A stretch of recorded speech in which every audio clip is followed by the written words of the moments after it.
The writer of Psalms 42 and 43 was pretty depressed, suffering with a lot of discouragement. He describes the waves and the billows of difficulty just sweeping over his life. And we can identify with that. There are many times that even as Christians we go through it. But when we get to Psalm 43, verse 4, it's as if the psalmist acknowledges that, hey, in the end, I know what's going to happen. I'm going to get to your holy mountain. I'm going to get to your presence. I'm going to get to heaven. But in the meantime, Lord, you are God, my greatest joy. That's the ticket.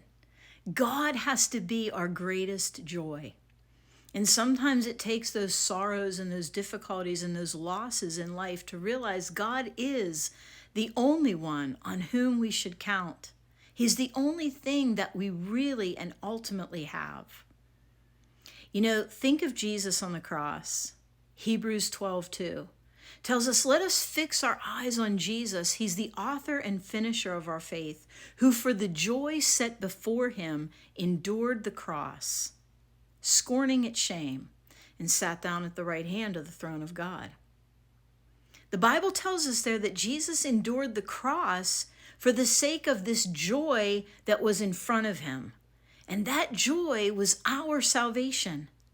That joy was him knowing he was paying the price for our sin so that we could be with him one day and he could be with us, and so that we could have his presence always. And because of that joy in front of him, he pushed aside the temporary and very real difficulties of the suffering of the cross. It was painful, it was real. He endured it. But he pushed it aside in the sense that he made it less important than that joy of our salvation.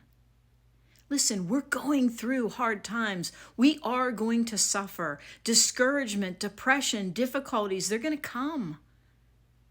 But we need to be in the Word of God. We need to be seeking the Lord and not other empty things, and realize that God is our greatest joy. And just as Jesus kept his eyes on us on the cross, we need to keep our eyes on him while we go through this life and all its difficulties. Because one day soon, my friends, we're going to see Jesus. But even now, we can rest in his goodness. He is our greatest joy.